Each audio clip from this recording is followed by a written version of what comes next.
para todo mundo mais uma vez. Sejam todos muito bem-vindos à casa do Dr. Bezerra de Menezes. Com muita alegria a gente se reencontra, alguns rostos conhecidos e alguns novos, que eu já pude ter a ciência de que tem gente nova aí, né? Quem é a primeira vez? Você. Sejam bem-vindas. Mais alguém? Então, desejo que vocês sejam muito bem-vindos, se sintam acolhidos na casa do Dr. Bezerra de Menezes, que vocês possam ter o mesmo sentimento que nós trabalhadores da casa temos aqui por essa casa, um acolhimento, uma esperança, um lugar de refazimento. Então sejam muito bem-vindas. Se vocês quiserem esclarecer mais alguma coisa no final da palestra, por favor, pode perguntar qualquer coisa, tudo bem? Hoje nós vamos ter uma palestra dupla, Luciana e Luana, né, que estão aqui falando desse tema tão complexo que é a autoobsessão. Esperamos que a gente esteja bem receptivo para esse tema, que é de vital importância. A casa dá uma atenção especial para esse tema e eu estou responsável pelo preparo. O preparo que chegou até mim foi Conciliação, do livro Pão Nosso, e é a seguinte: conciliação. Concilia-te depressa com teu adversário, enquanto estás no caminho com ele, para que não aconteça que o adversário te entregue ao juiz e o juiz te entregue ao oficial de justiça e te encerre na prisão. Está em Mateus capítulo 5, versículo 25. Muitas almas enobrecidas, após receberem a exortação desta passagem, sofrem intimamente por esbarrarem com a dureza do adversário de ontem, inacessível a qualquer conciliação. A advertência do Mestre, no entanto, é fundamentalmente consoladora para a consciência individual. Assevera a palavra do Senhor: concilie-te, o que vale a dizer, faze de tua parte. Corrige quanto for possível relativamente aos erros do passado. Movimenta-te no sentido de revelar a boa vontade perseverante. Insiste na bondade e na compreensão. Se o adversário é ignorante, medita na época em que também desconhecies as obrigações primordiais e observa se não agis com piores características. Se é perverso, categoriza-o à conta de doente e dementado em vez de cura.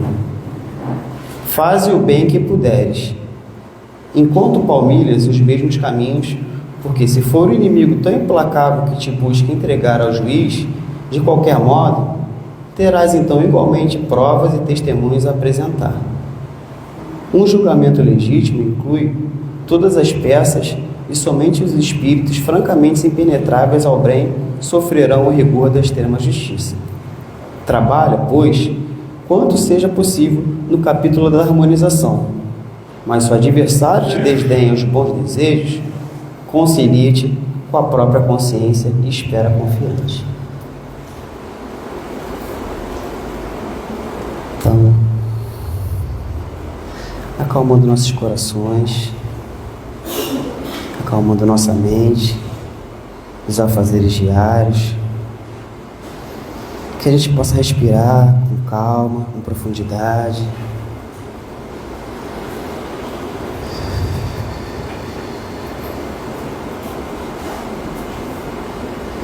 sentindo a energia desse ambiente, sentindo a energia de renovação dessa casa, reconhecendo a nossa condição de mendigos da luz, reconhecendo a nossa imperfeição moral, nosso estágio moral, e agradecendo imensamente o trabalho infinito que os trabalhadores da Casa de Jesus têm operado em nossas vidas. Senhor, reconhecemos nossa pequenez diante do mundo, mas aqui estamos. Aqui estamos nessa quarta-feira com um objetivo único, que é de reconectarmos com o nosso eu mais profundo.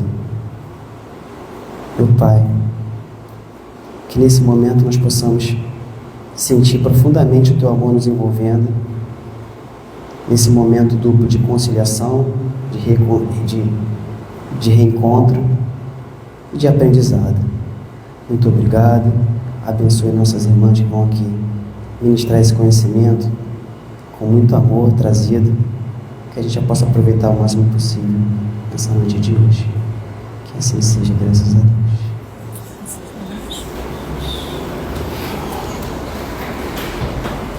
Obrigada, Tati.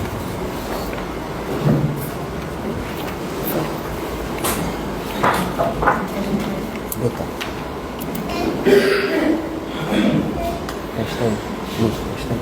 O microfone não está funcionando, não. Você tá? Assim. Alô? Não. Tá. Bom, boa noite, pessoal. Me chamo Luciana, essa é a Luana. Só um instante. Hoje, se vocês prestarem atenção no informativo, não seríamos nós que iríamos dar a palestra, seria o Túlio, mas ele teve um pequeno problema, tá? Adoeceu. Então, primeiro a gente deseja que ele fique muito bem, né? E fomos convocadas, faltando 5 minutos, aos 45 do segundo tempo, faltando 5 minutos para a palestra.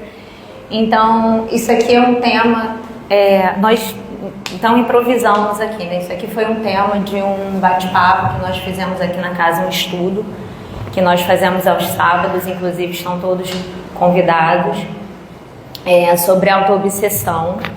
E eu acho, conversando rapidamente com a Lu, a gente pensou em fazer da mesma forma, né?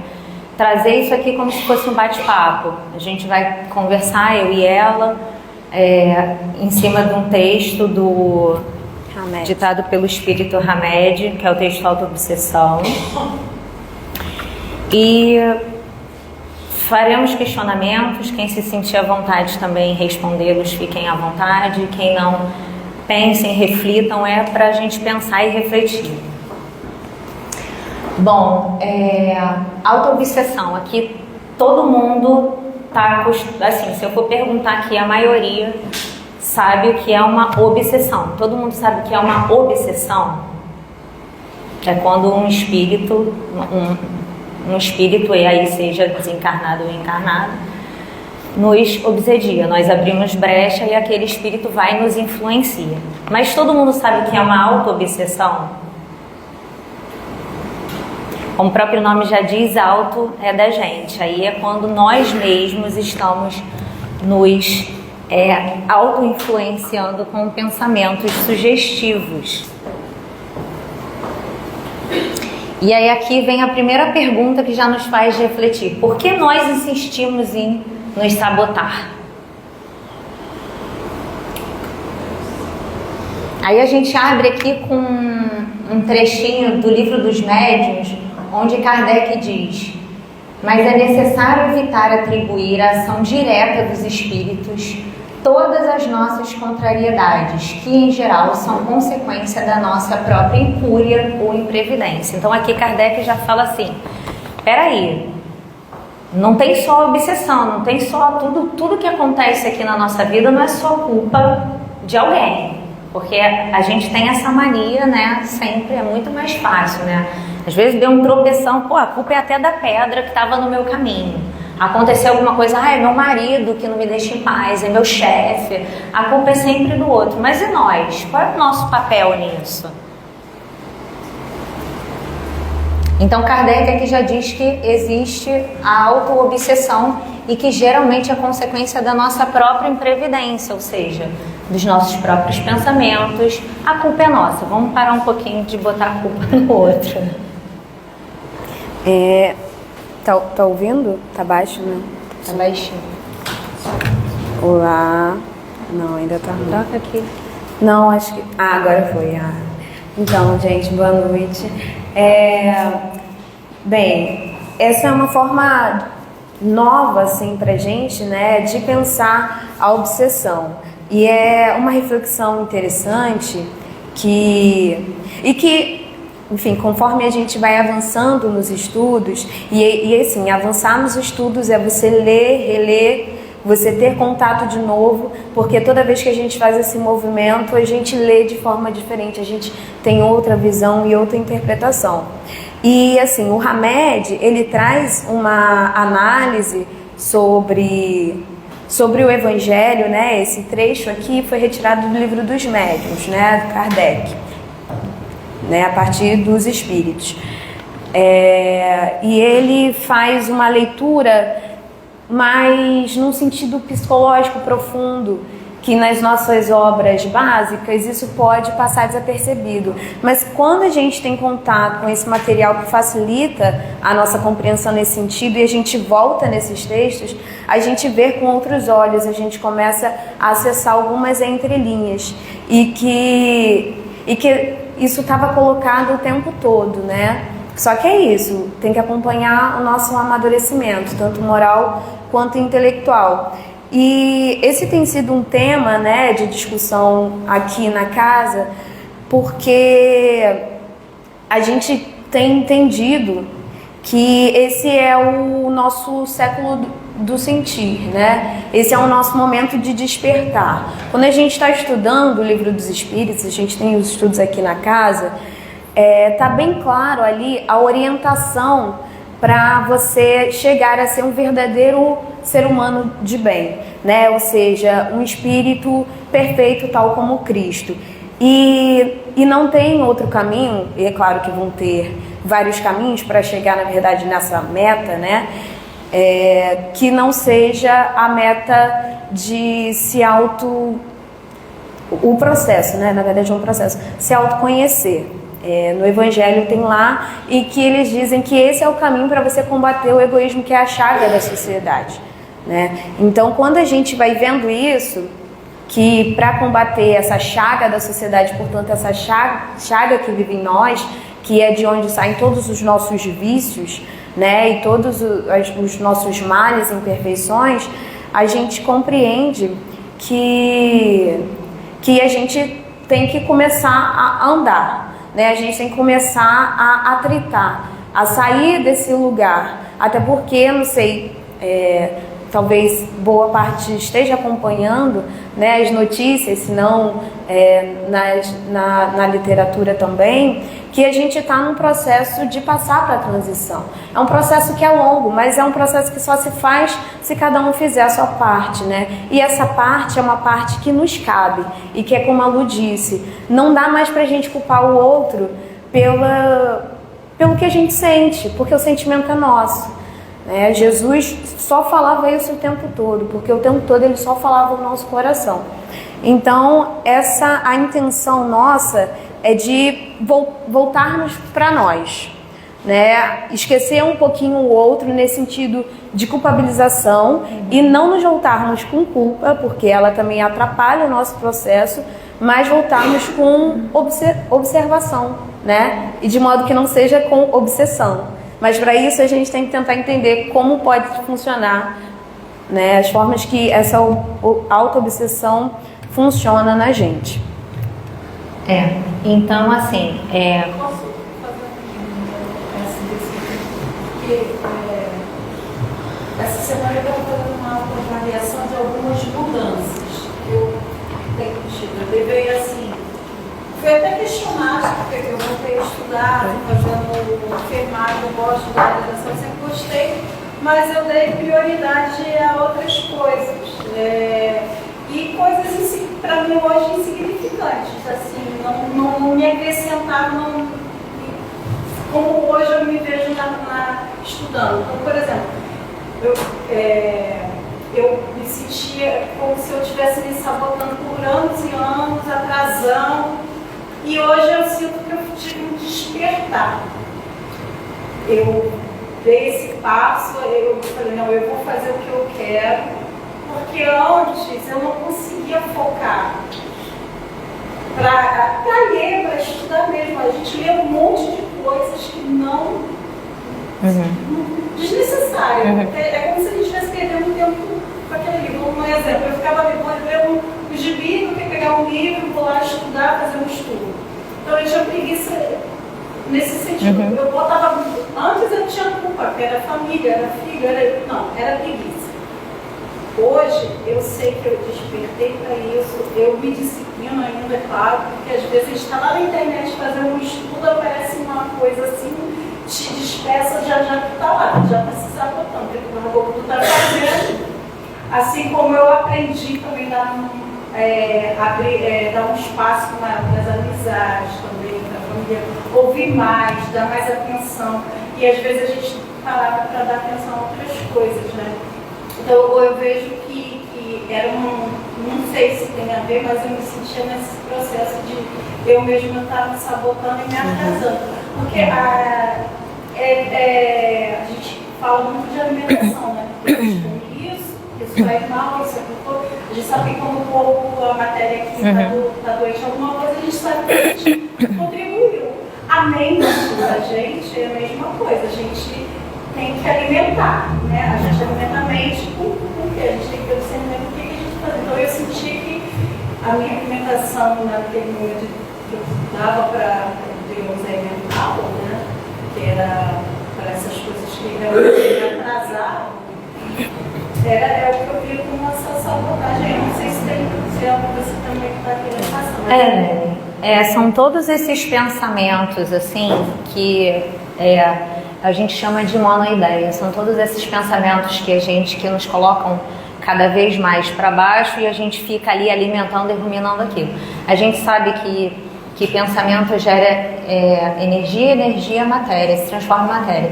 Então tudo aquilo que a gente fica muito tempo pensando, e geralmente, como nós somos, pensamos coisas que não são muito legais, a gente fica naquilo ali e aí com isso a gente não consegue dar o passo à frente que a gente precisa. Exemplos clássicos assim de pensamentos desse sentido que a gente costuma fazer muito. E são palavras assim, a gente tem orientações aqui de mentores espirituais. Tem uma mentora da casa, a Laurinda, que ela sempre vem conversar muito com a gente sobre isso. Se conheçam, se percebam quando vocês estão muito nesse pensamento autodestrutivo. E são coisas assim, que às vezes a gente fica assim, ai, tô cansado. E a gente passa uma semana, 2 semanas falando, tô cansado. Tá difícil, é uma frase que a gente fala muito. Frases aí que a gente fala muito. Ai, eu não aguento mais. Não aguento mais. Eu não consigo. Tá errado. Então a gente às vezes fica muito, isso pode parecer uma coisa pequena, mas se você ver, começa com um pensamento. Daqui a pouco a gente está falando sozinho, está reproduzindo isso em fala. E isso gera ação.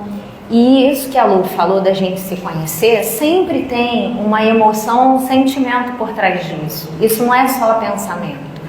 Então por isso que é importante, porque a emoção leva um pensamento e o pensamento gera ação. E aí esse pensamento ele pode ser algo negativo, como assim, negativo de não nos fazer caminhar, não nos fazer evoluir do jeito que a gente está comentando aqui, como pode ser também uma coisa positiva. Nós também temos nossas virtudes e nossas potencialidades aqui dentro, então a gente pode de fato pensar em coisas positivas e gerar coisas positivas, mas a gente fica muito nessa coisa do pensamento e não ir para frente. E aí o que acaba acontecendo aqui? A gente acaba mudando o nosso campo vibracional.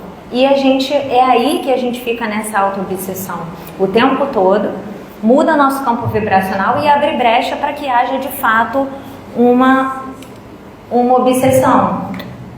Então aqui a gente trouxe até um exemplo para ilustrar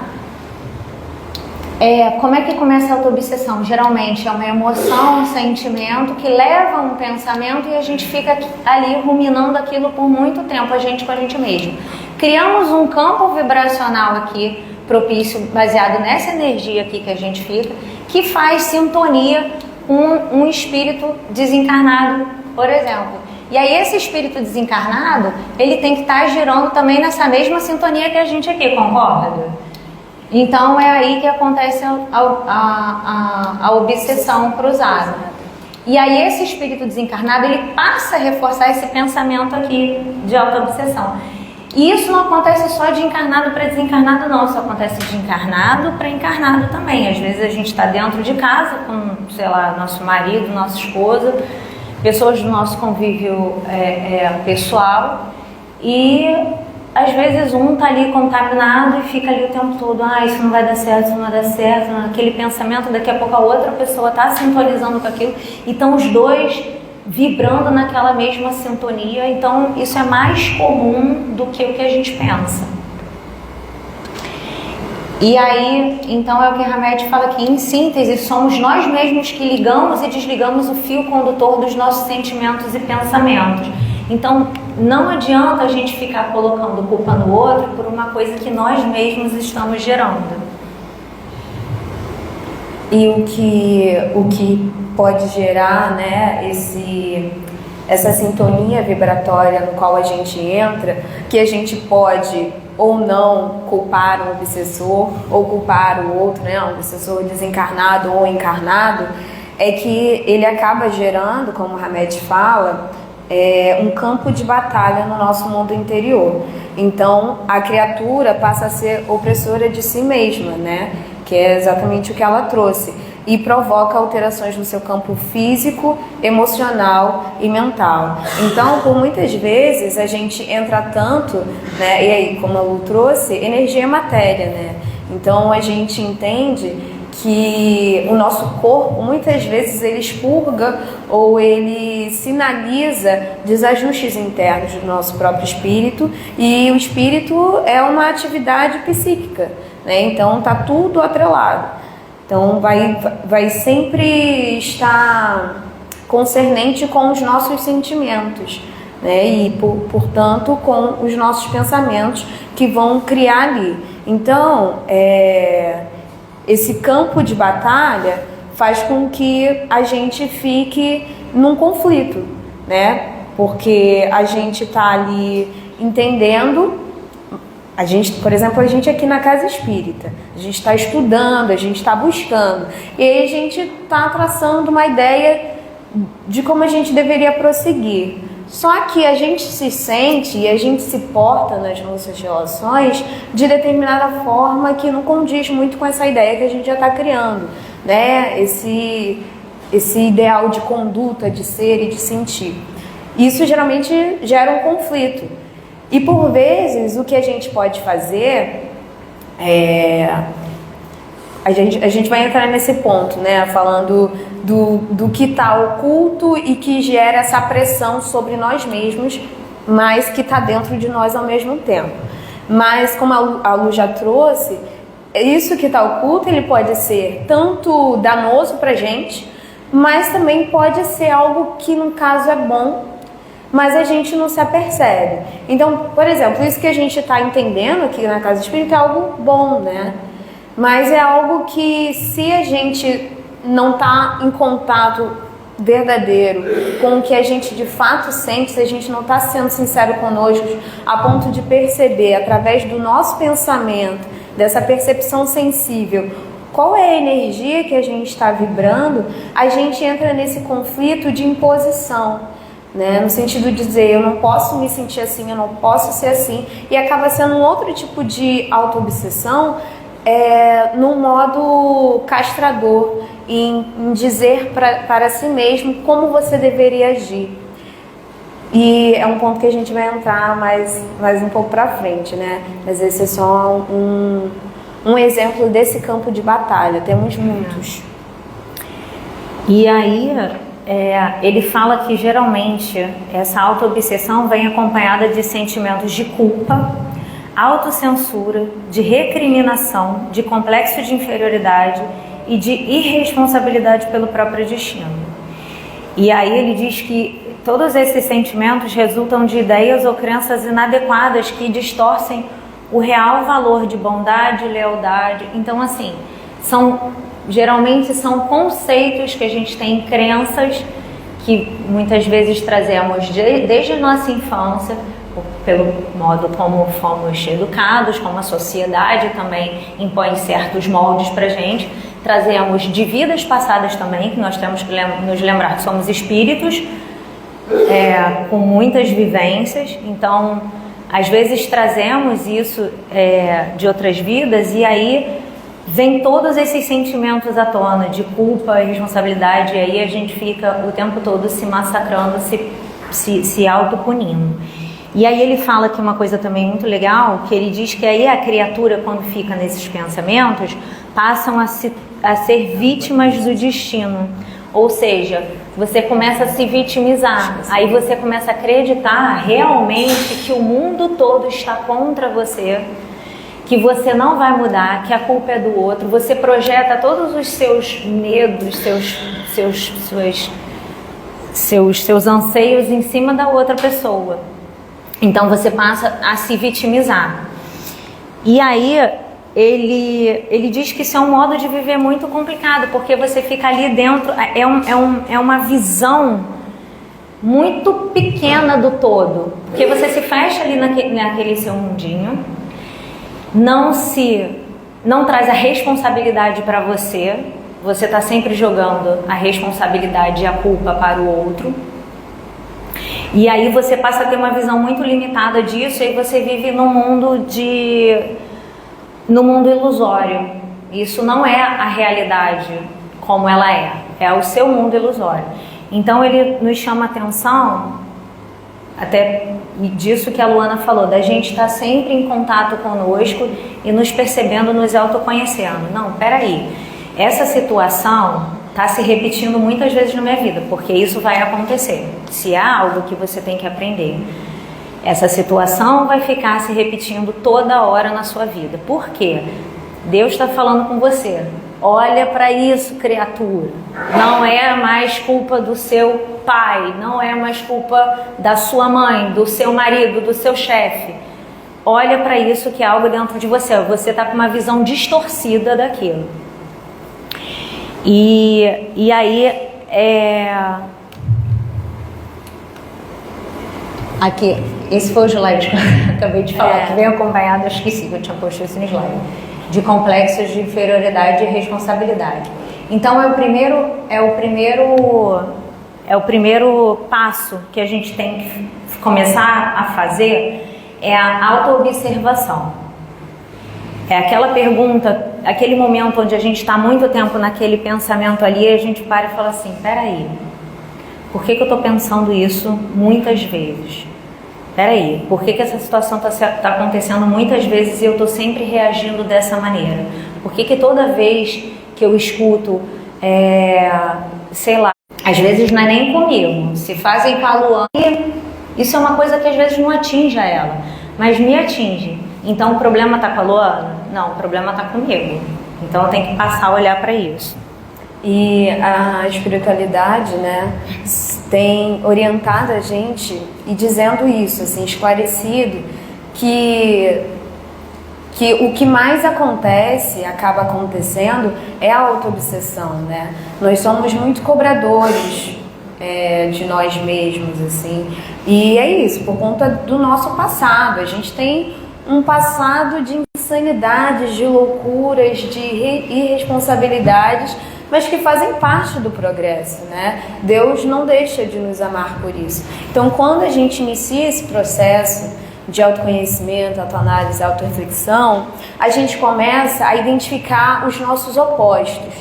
E a gente começa a identificar coisas que não são legais, entendeu? Porque assim, a gente, ainda que a gente esteja passando para a transição, a gente está ainda no planeta de provas e expiações, que na literatura fala que o mal predomina, né? É o que a gente repete bastante, mas pra gente mesmo, porque às vezes a gente esquece, porque a gente acha que a gente está muito legalzinho, sabe? E nesse estágio, a gente tem muito mal. E quando a gente vai se dando conta disso, a gente vai tendo alguma maturidade para entender isso em nós, e a gente começa a ver várias coisas. Os nossos monstros vão aparecendo, né? Os nossos monstros porque nos assustam, mas eu acho não, né? O que o tempo todo está colocado, Hamed mais para frente vai dizer isso também, a Joana fala isso, no próprio Pentateuco a gente encontra, né? E principalmente no Evangelho. A gente tem que acolher esses monstros com amor, porque foi assim que Deus também, mas Jesus, quando encarnado aqui, nos acolheu, né? Porque nós éramos aqueles monstros que atearam contra ele, que enfim, cuspimos, apedrejamos, pregamos, né? Então, nós éramos aqueles monstros e ele nos tratou com amor, mostrando qual é o caminho, então.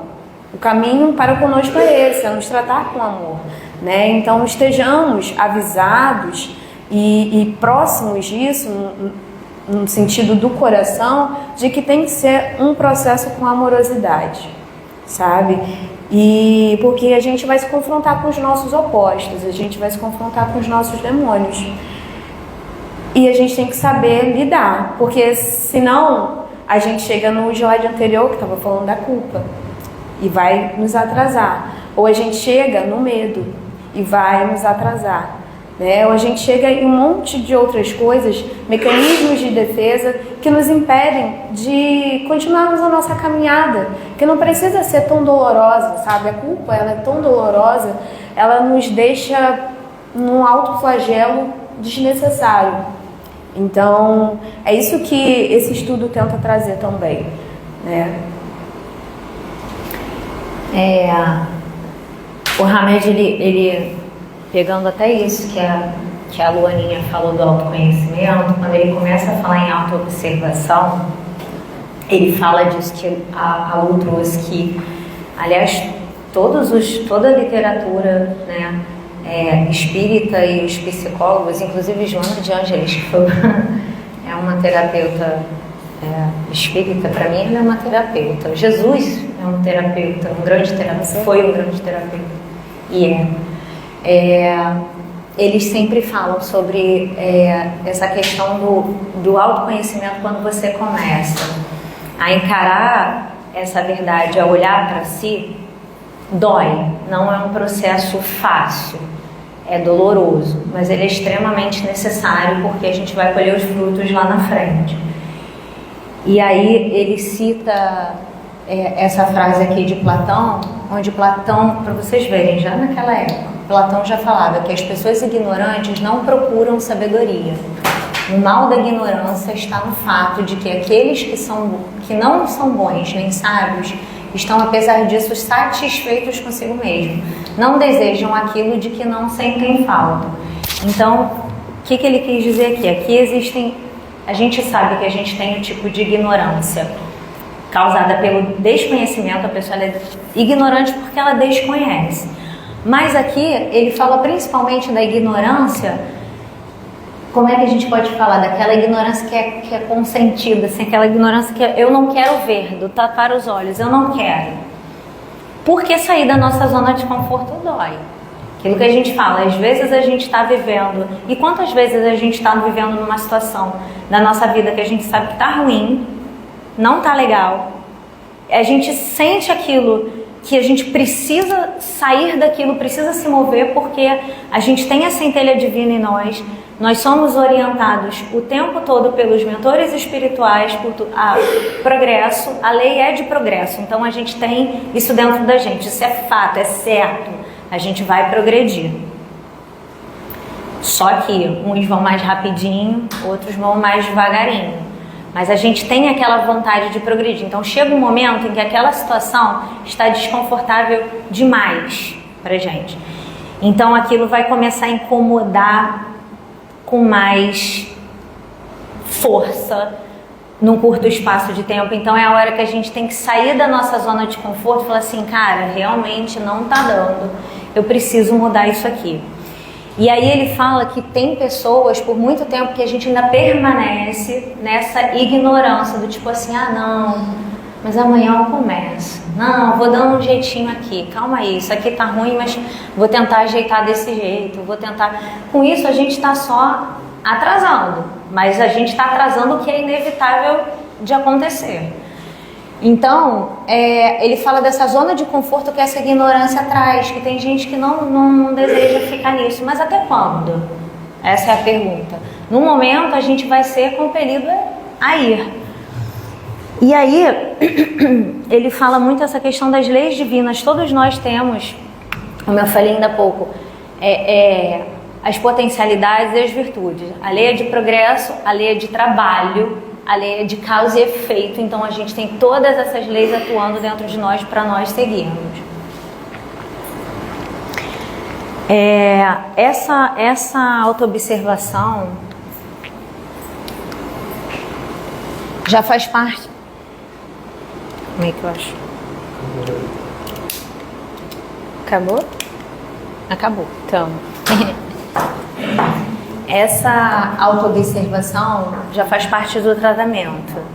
É o primeiro passo que a gente tem que dar já para um tratamento. Um sábio da antiguidade já vos disse: conhece-te a ti mesmo. Está lá no Evangelho segundo o Espiritismo.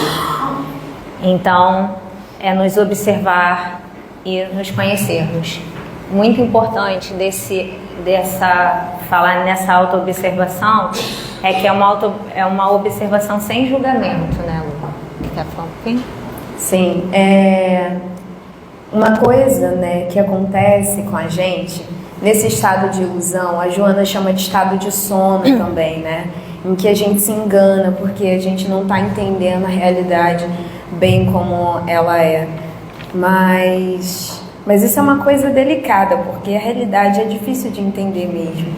A gente, ainda que a gente esteja nesse esforço, né, um esforço sincero, é um espaço difícil de alcançar. Mas é interessante porque então a gente pode considerar que a realidade ela se molda, né, a nossa realidade, né? A gente vive isso que a gente acredita e não quer dizer que seja, mas quando você vai falar com uma pessoa que tem toda a certeza de que aquilo é aquilo e não tem quem mude, e a gente tem visto isso muito por aí, né? Quando chegam esses momentos de grandes decisões, a gente vê o também conhecido fanatismo que está em todas as áreas da vida, né? Então eu estava pensando aqui que tem um experimento da física quântica, talvez alguns conheçam, que é bem interessante, que era de um cientista chamado Schrödinger, se eu não tiver pronunciado errado. E o Paulo não está aqui, mas ele tem uma camisa desse experimento. Ele procura se o gato vivo ou morto, e é horrível, eu tenho 5 gatos, e ele com um gato metade morto, metade vivo. Isso para dizer um pouco desse experimento, para quem não conhece, e o que eu entendi mais ou menos, que a partir dessa blusa eu fiquei curiosa, que foi um experimento feito, né? Na verdade foi um exercício, porque se calculava, não, vou contar o experimento. O experimento foi, ele falou que então se colocasse um gato numa caixa fechada, distante dos estímulos externos, então o gato não via o que estava fora, quem estava fora não sabia o que estava acontecendo dentro. E junto com esse gato tinha uma substância radioativa, né, e era uma quantidade bem pequenininha. E também junto desse gás e dessa substância tinha um aparelho que media a radiação. E quando se esse aparelho detectasse essa substância, ele iria ativar e seria ativado um mecanismo para matar esse gato. Porém, esse é o experimento. Porém, quando se faz pela matemática, quando se colheu os dados, eles perceberam que havia um tal estado de sobreposição. Por quê? Porque quando se calculava, havia chances dessa substância radioativa ser A ou B. Só que depois se calculava de novo e ela ou era A ou era B, né? E isso quando ela era medida com observação. Mas quando ela foi medida com números, se viu que ela não era nem A nem B e nem eram os dois juntos. Ela ficava num estágio em que de sobreposição, como se chama, em que só se poderia obter o resultado a partir da mensuração, mas por observação. E aí que ela dava um resultado certo. Mas é aquilo, A ou B. Então variava sempre. O que quer dizer com isso é que, a partir desse experimento, ele abre margem para a gente questionar a realidade. Então, enquanto a caixa está fechada e está nesse estado de sobreposição, o gato, ele não está vivo nem morto, nem os dois. Vai depender da nossa análise, né? E eu achei esse experimento incrível. Quem quiser entender melhor, se a minha explicação ficou meia boca, assim, pesquisem depois, porque ele faz a gente pensar sobre o que é a realidade, né? E é isso. Eu estudo psicologia, assim, e a gente fala sobre essa distinção significativa entre a realidade real, né, material, e a realidade psíquica. Que quando o sujeito ele está envolto da sua realidade psíquica, e por vezes pode se tentar tudo, ele não sai dessa vibração, dessa energia, dessa condição. E talvez vocês estejam conseguindo pensar ou em si, o que é bom a gente pensar na gente em primeiro lugar, mas pensar em pessoas que possam vir como exemplos, né? Não é algo difícil. Mas assim, o tempo todo a gente vive assim. A minha realidade psíquica é diferente de todos vocês, e de cada um é diferente de todo o restante, né? Então, por isso que vai sempre depender o nosso laço com Deus, o nosso laço com as leis divinas, de como a gente está se colocando nesse processo. É impossível a gente conseguir mensurar o esforço do outro, a dedicação do outro pela nossa régua. É até injusto, né? E a gente teve contato, se não em corpo físico, mas a gente tem em espírito, com um ser que foi, a Joana descreve, né, uma maior psicoterapeuta que passou na Terra, e que ele sabia da verdade que tinha na gente. Então a gente vê isso sempre nas passagens, né? Jesus, que sabia o que se passava. Então ele era o único que sabia. A gente não sabe. Com isso, eu só quero entrar numa questão de que quando a gente está nesse estado de ilusão, a providência divina coloca a gente em relação. E o outro mostra aquilo que a gente não quer ver na gente. E se a gente rechaça na gente, a gente rechaça no outro. Só que a lei é de evolução. Então, se a gente quer se entender bem e quer seguir, né, o caminho da caridade, que fora da caridade não há salvação, a gente sabe, né, em teoria, porque a gente vive de projeção, né? Então, eu acho que quando a gente pensa nas nossas relações mais próximas, né? Eu tô aqui pensando na minha relação com meu pai, é difícil.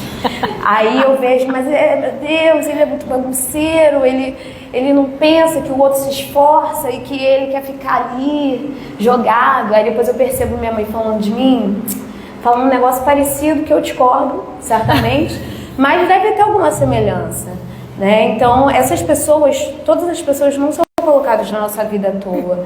E se a gente acha que aquela pessoa mais inútil que a gente conhece não tem nada a acrescentar na nossa vida, é um engano.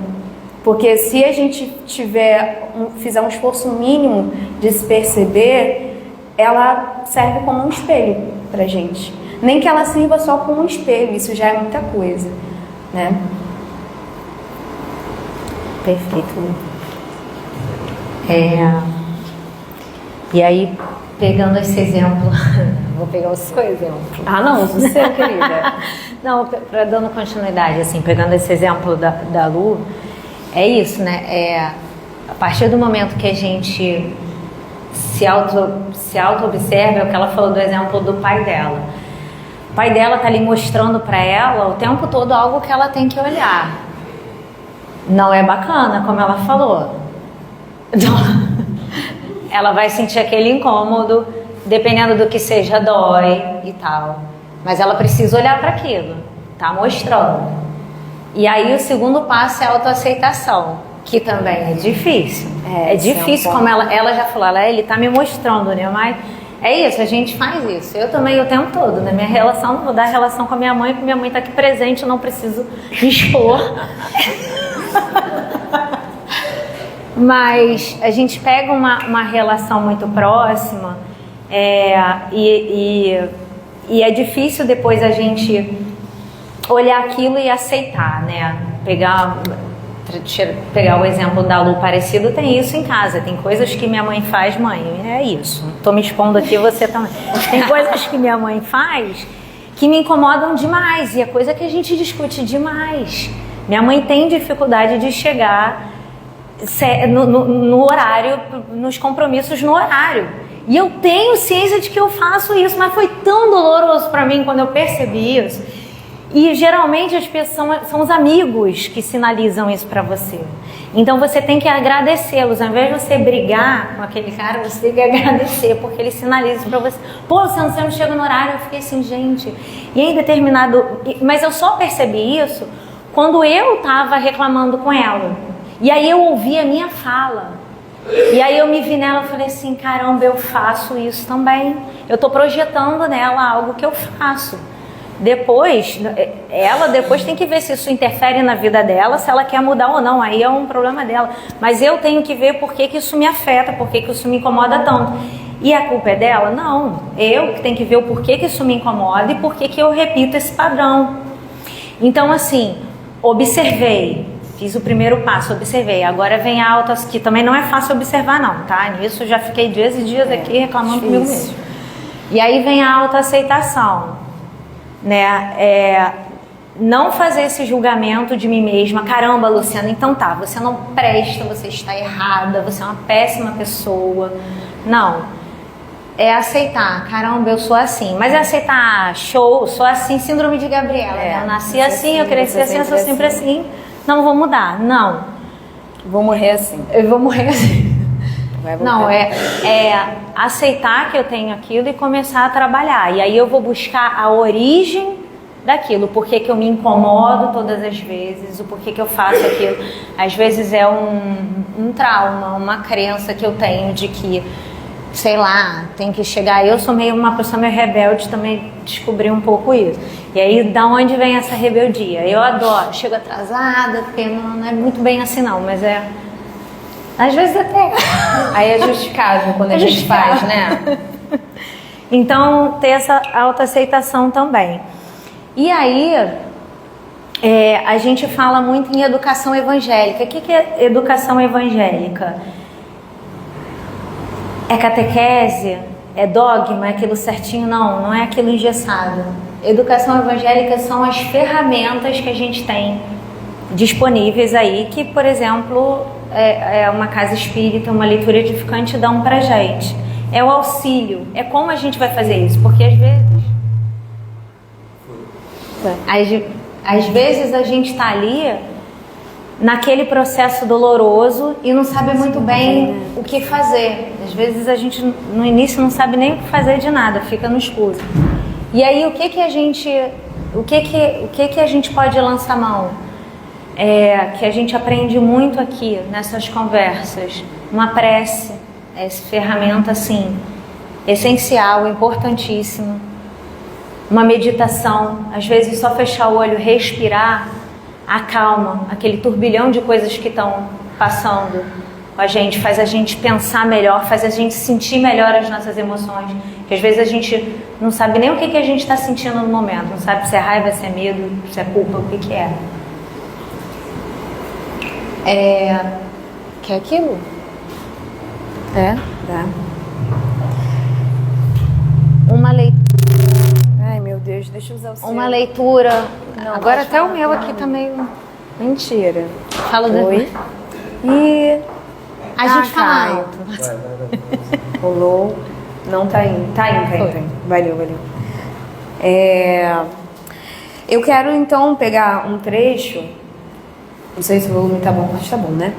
Um trecho que ele fala o seguinte: para nos libertarmos das prisões da autoobsessão, é necessário exercitarmos a autoobservação e aprendermos a testemunhar nossos próprios pensamentos, emoções, atos e atitudes. Mais ainda, é preciso desenvolvermos uma visão interior que não acusa nem julga, mas unicamente observa, de maneira imparcial e objetiva, permitindo-nos conhecer a verdade tal como é. E, bem, um erro que a gente incorre com frequência nesse processo é: estou identificando aqui uma coisa que não é bacana, né? Às vezes com pensamentos rápidos, né? Que a gente tem. Eu estava lendo Joana esses dias e vi um trecho muito interessante. Tá baixo? Tá ok? Tá. Eu vi um trecho muito interessante em que ela falou coisas de gente como a gente. Que às vezes a gente tá numa casa espírita, aqui, assistindo uma palestra, ou às vezes a gente tá em prece, ou às vezes a gente tá dando passe. E aí a gente pensa, a gente já fica com medo, porque a gente sabe que isso é possível. Mas o que é possível? A gente pensar uma besteirinha na hora, o que acontece com frequência. Aí a gente às vezes acha que esse pensamento intrusivo foi alguém, isso não é meu, captei um negócio aqui que nem é meu, nada a ver. E não é isso, na maioria das vezes, é nosso. Mas o que a Joana fala? Isso vai acontecer porque quando ela está trabalhando em relação aos opostos que moram em nós, né? Do qual nós temos que conciliar conforme foi o preparo. Eu achei esse preparo ótimo, porque quando a gente se concilia conosco, a gente não tem nem adversário externo. Porque os adversários que a gente cria no externo é por conta do quê? Qual é a chaga da sociedade? Orgulho e egoísmo. Mas, enfim, orgulho e egoísmo é a chaga. Então, o egoísmo é o quê? O eu, o ego, adoecido, né? Geralmente esse sufixo, ismo, ele tá ligado ou a uma profissão, ou tá ligado a uma doença, algo que tá desregular, né? Então, é esse eu adoecido. E esse eu adoecido, ele tá desconectado de si. Ele não está em conciliação consigo. Então é claro que ele vai sair bravejando tudo, apontando tudo, né? Então, quando ele fala que esse é um processo meditativo. O processo meditativo tem que vir acompanhado de autoconhecimento. Isso fala também um filósofo chamado Jiddu Krishnamurti. Ele é bem interessante, ele fala coisas muito legais, ele não é nem espírita, e ele fala coisas muito legais que, enfim, várias pessoas fora do espiritismo também falam e que agregam a ampliação da nossa visão. Meditação tem que ser isso, né? Então, eu estou meditando, eu estou em silêncio, mas aí eu não consigo ficar em silêncio o tempo todo. Vem um monte aqui de pensamento intrusivo, né? E a nossa reação geralmente é: não posso pensar isso que eu estou meditando. E não é assim, né? É a gente deixar esse sentimento vir. Tem gente que associa a um trem, né? Deixa o trem passar. Eu tenho dificuldade com isso, que eu começo a ver coisas no trem, aí eu fico criando fumaça, motorista, eu me perco. Isso é mecanismo de defesa do nosso eu, tá? Quando não é pra ver o que a gente precisa, ele começa a se distrair com coisas bestas. Talvez nem seja tão besta assim, é uma coisa para se observar. Mas o que eu quero dizer é que isso é fundamental. A gente tem que pegar isso e botar, sei lá, na cabeceira da cama, botar no espelho, porque isso é recorrente. Mas assim, como é recorrente, é um trabalho que a gente tem que fazer também, sabe? E aí ele continua assim: além disso, é imprescindível aquietarmos-nos numa aceitação serena e honesta, admitindo o que somos e o que sentimos, sem jamais nos condenarmos ou punirmos, né? Quando a gente está estudando sobre a culpa, que geralmente é o que causa sentimento de autopunição, autoflagelo, a gente percebe que a culpa, ela é um estado, é uma manifestação do orgulho do ser, né? Porque a gente, não sabendo qual é a nossa verdadeira medida, a gente se engrandece. E aí a gente acha que, eu não deveria ter errado daquela forma. Mãe é assim, né? Mãe acha que é maravilhosa, que é perfeita. E por um tempo a criança acredita, mas depois a criança cresce. E se não for uma criança, se for uma criança meio mal criada, como às vezes eu sou, revela pra você. Mas é pra ajudar também, sabe? E é isso, a gente percebe que os nossos pais não são perfeitos. E aí as nossas mães têm que perceber que elas não são perfeitas. Eu tô falando nossas mães, se quiserem se identifiquem, porque eu não sou mãe, então isso não me cabe. Mas é como a Lu falou, assim, né? Eu vou ter meus problemas de filha e a nossa mãe resolve os problemas de mãe dela. No sentido de que é claro que a gente está imbuído das influências dessas relações, mas a gente tem que pegar o que é nosso. Eu não posso mais culpar a minha mãe pelos meus problemas, agora eu sou adulta. E a minha mãe fala isso pra mim, você que vai tratar dos seus traumas.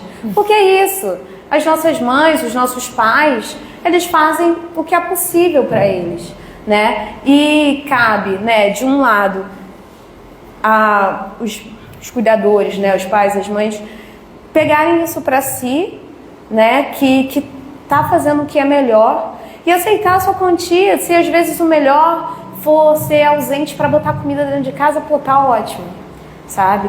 E nós como filhos, aí tem que saber se a gente faz o nosso melhor, né, que é um negócio. Mas eu acho que nós como filhos temos que saber separar o que é nosso, o que ficou pra gente e o que é dos nossos pais. Porque às vezes a gente ainda fica no esforço de realizar os desejos dos nossos pais, né? Então a gente sabe que durante a infância nossos pais têm grande incidência sobre como a gente se dirige na vida, e isso vai influenciar na vida adulta. Agora cabe a gente pegar o que é nosso e começar essa caminhada de autoacolhimento, de evangelização, né? E com todos esses recursos que a gente tem tido acesso, graças a Deus. Quer encerrar? Por mim já encerrou. Bom, perfeito isso que a Lu falou. Acho que a Lu já resumiu tudo e já resumiu inclusive o autoacolhimento, que a partir do momento que a gente aceita, que a gente se aceita, é nós nos acolhermos da forma como somos, né? Imperfeitos que somos, que aqui não tem ninguém perfeito, perfeito só Jesus, ainda estamos nesse planeta de provas e expiações, então pasmem, somos imperfeitos, não somos bons o tempo todo. E é isso, é o que tem para hoje, nos conhecendo e nos acolhendo. E é isso que a Lu falou. Eu acho que... Acho não, né? A gente passa por isso cada vez mais, não é um processo fácil, vira e mexe, a gente chega aqui, a gente tem essa dificuldade mesmo de nos acolher. Às vezes só a gente, sozinho, vai ser difícil. Então... Para isso existem os nossos amigos, para isso existe uma casa espírita, né? A terapia, muito importante falar. Para isso existe a terapia, nesse processo todo. É muito importante alguém com conhecimento, com estudo, para poder estar ali conosco, enfim, mas o importante é a gente começar esse processo do vai para dentro. Acho que essa é a missão, a mensagem. Nosso tempo terminou no horário certinho. Queria agradecer a todos vocês pela paciência e pedir desculpa mais uma vez porque foi tudo muito de improviso, mas acho que deu certo, né? Espero que tenha dado certo, espero que vocês tenham gostado. É isso, valeu.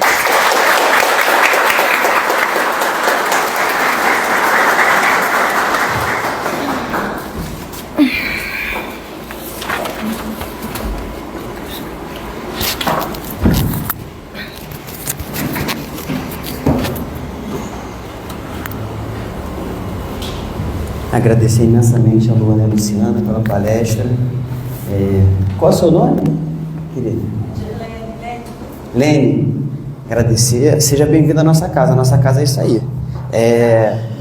Nossa casa é a mistura do sentimento e do conteúdo. Eu acho que hoje foi bem o retrato disso, porque elas vieram, né? Trouxeram o melhor que elas tinham de conteúdo, aprofundaram um assunto que é tão complexo que é uma obsessão e botaram o sentimento, né? Que nem você pegar um copo aqui, né, e você encher de sentimento que torna mais profundo. Só o copo e jogar com o Maracanã lotado não é fácil não, né? Que dirá os botafoguenses que nunca enche estádio nenhum. Desculpa, mas enfim. Ô, Henrique, depois a gente se conversa direito aí, tá? Mas enfim, gente, sem mais delongas, vamos passar o segundo momento, que é o momento do passe. Vamos relaxar, vamos manter essa sintonia e esse acolhimento que essa casa proporciona. Os passistas, por favor, se posicionem. Isso aqui, ó.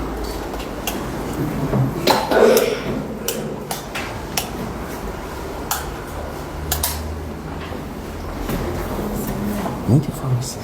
Too much.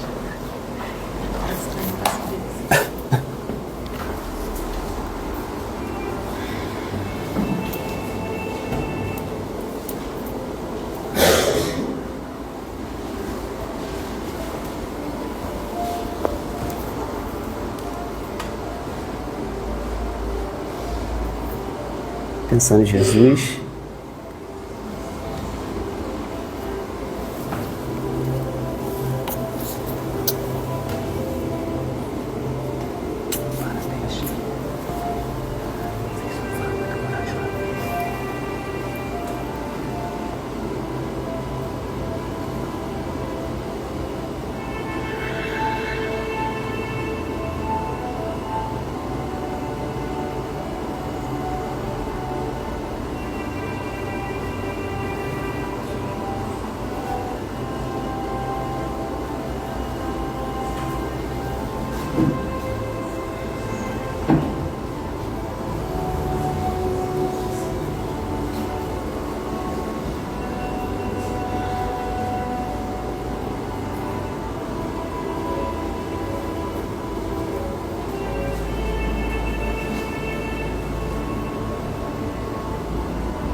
Graças a Deus.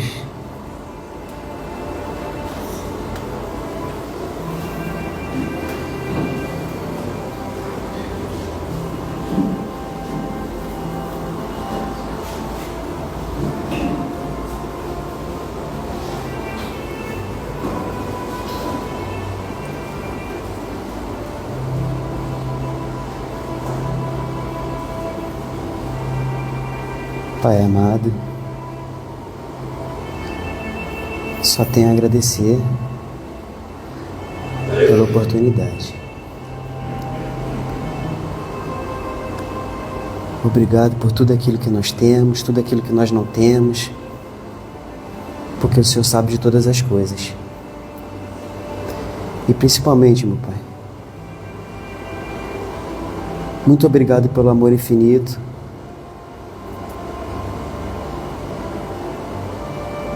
e muito obrigado por ser quem nós já somos. Nós possamos nos esforçar para ser a melhor versão de nós mesmos, de acordo com as possibilidades que o Senhor nos apresenta. Que nós possamos entender as oportunidades que a vida nos traz, no trabalho, no lar, no nosso convívio diário. E sobretudo, meu Pai, nós possamos ter a certeza de que a vida não cessa. Vamos ver para nossos irmãos necessitados, nossos irmãos que estão com o nome na caixinha. Que essa vibração de amor e luz nessa casa possa chegar até seus corações. Que ele, assim como nós, possam se sentir envolvidos no amor de Jesus, no amor da espiritualidade da casa do Dr. Bezerra de Menezes. E assim seja, graças a Deus.